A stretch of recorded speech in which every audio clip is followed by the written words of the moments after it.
আচ্ছা, কখনো কি মনে প্রশ্ন এসেছে যে একটা সাধারণ দেখতে ফুল কি করে এমন একটা জনপ্রিয় হেলথ ড্রিঙ্ক হয়ে উঠতে পারে?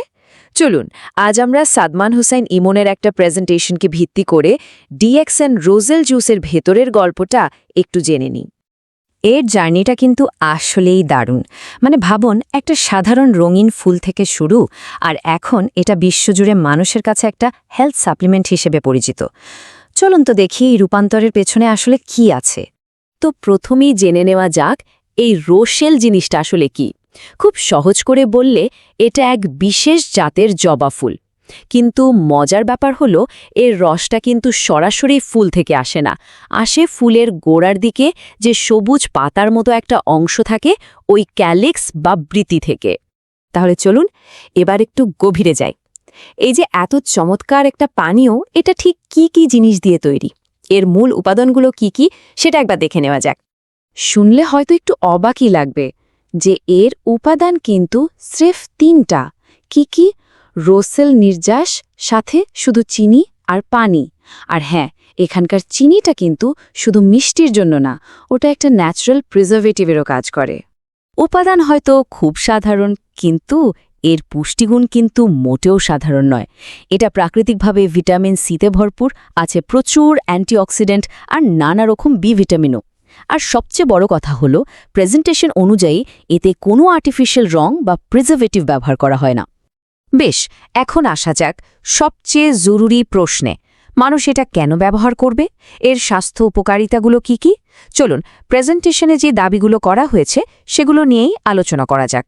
প্রথম যে বিষয়টার কথা বলা হয়েছে তা হলো ইমিউন সিস্টেম বা রোগ প্রতিরোধ ক্ষমতা।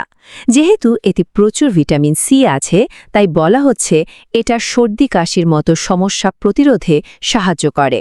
সাথে সাথে ব্লাড প্রেশার নিয়ন্ত্রণেও এর একটা ভূমিকা থাকতে পারে। এর আরেকটা বড় আকর্ষণ হল এর অ্যান্টিঅক্সিডেন্ট প্রপার্টি। এই অ্যান্টিঅক্সিডেন্ট আমাদের শরীরের কোষগুলোকে নানা ধরনের ক্ষতির হাত থেকে বাঁচায়। প্রেজেন্টেশন অনুযায়ী এটা আমাদের ত্বক আর মাড়ির স্বাস্থ্যের জন্য যে কোলাজেন দরকার সেটা তৈরিতেও সাহায্য করতে পারে। শুধু তাই না, প্রেজেন্টেশনটিতে আরও বলা হয়েছে যে এটা নাকি হজমেও সাহায্য করে, আর শরীর থেকে অপ্রয়োজনীয় টক্সিন বের করে দিয়ে ডিটক্স করতেও এর একটা ভূমিকা আছে। কোলেস্টেরলের ব্যাপারে যে দাবিগুলো করা হয়েছে সেগুলো কিন্তু বেশ ইন্টারেস্টিং। বলা হচ্ছে এটা আমাদের শরীরের জন্য যে খারাপ কোলেস্টেরল বা এলডিএল আছে সেটা কমাতে পারে, আর অন্যদিকে যেটা আমাদের জন্য দরকারি ভালো কোলেস্টেরল বা এইচডিএল সেটা বাড়াতেও সাহায্য করতে পারে। এখানেই শেষ নয়, আরও কিছু দাবির কথা উল্লেখ আছে। যেমন ধরুন, স্বাস্থ্যকর ওজন ধরে রাখতে সাহায্য করা, মন মেজাজ ভালো রাখা, এমনকি শারীরিক ফিটনেস বাড়ানোর ক্ষেত্রেও এর কিছু পজিটিভ প্রভাব থাকতে পারে। তো এত সব উপকারিতার কথা তো জানা গেল, কিন্তু এখন প্রশ্ন হলো এটা ব্যবহার করার নিয়মটা কি? চলুন এবার সেই প্র্যাকটিক্যাল দিকগুলো একটু দেখে নেওয়া যাক। মূল প্রশ্নটা হলো, এই যে ঘন একটা রস বা কনসেন্ট্রেট, এটাকে পানের উপযোগী করে তৈরি করতে হবে কিভাবে? এটা ব্যবহারের পদ্ধতিটা খুবই সহজ আর ফ্লেক্সিবল। যেমন ধরুন, গরমের দিনে যদি একটু সতেজ হতে চান তাহলে ঠান্ডা পানি আর বরফ দিয়ে শরবতের মতো করে পান করতে পারেন। আবার শীতের সন্ধ্যায় যদি একটু আরাম চান তাহলে গরম পানির সাথে মিশিয়ে চায়ের মতো করেও কিন্তু উপভোগ করা যায়। আর এর ব্যবহার কিন্তু শুধু পানীয়র মধ্যেই সীমাবদ্ধ নয়।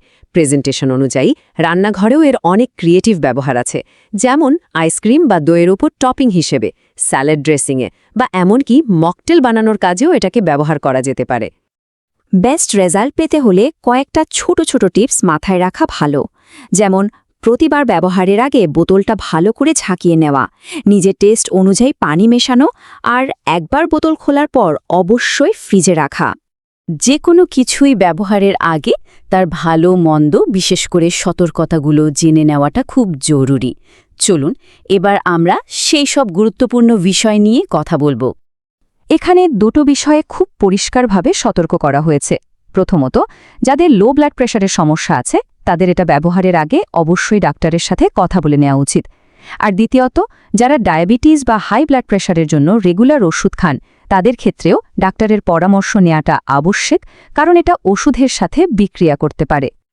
বেশ, আমাদের পর্যালোচনায় প্রায় শেষের দিকে চলে এসেছি। এবার দেখা যাক পুরো প্রেজেন্টেশনটার মূল বার্তাটা কী ছিল।